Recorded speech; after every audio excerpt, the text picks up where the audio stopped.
Salut tout le monde. Écoutez, on est le 14 décembre.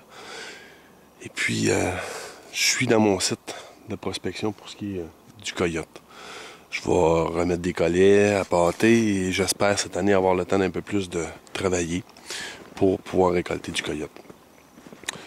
Ce que je voulais vous montrer, c'est que on est dans un secteur hivernal où il y a certains chevreuils qui viennent à proximité. Par les traces qu'on voit justement, on en voit là, qui sont très fraîches, comme celle-là qui est ici. Je vais vous zoomer ça pour vous montrer ça. C'est très frais, c'est frais de la journée, ça là, c'est frais de ce matin. Présentement, il est à peu près 11h30. Fait que ce que je vais faire, et sur les côtés, on voit qu'il y a beaucoup de traces de lièvre aussi. Fait que il va y avoir peut-être du colletage aussi à faire sur le lièvre. On verra une chose à la fois. Fait que moi, le but premier, c'est simple, c'est de faire en sorte que les coyotes se ramassent dans un certain côté, c'est-à-dire le côté à ma droite, qui est vraiment plus loin, d'où le site où le chevreuil se ramasse, qui est beaucoup plus à ma gauche.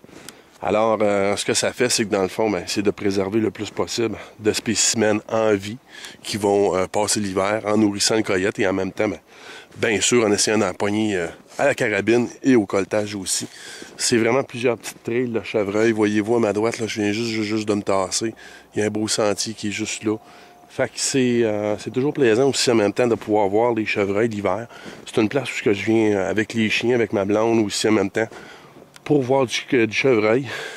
Et en même temps, peut-être ramasser des panaches. Ça m'est déjà arrivé de ramasser dans les années antérieures plusieurs côtés de panache.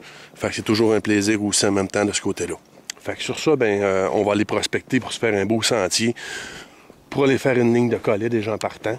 Et après ça, tout simplement, ça va être le baiting time avec les restants de boucherie, tout simplement. Fait que je vous coupe ça pour vous faire ça pas trop long.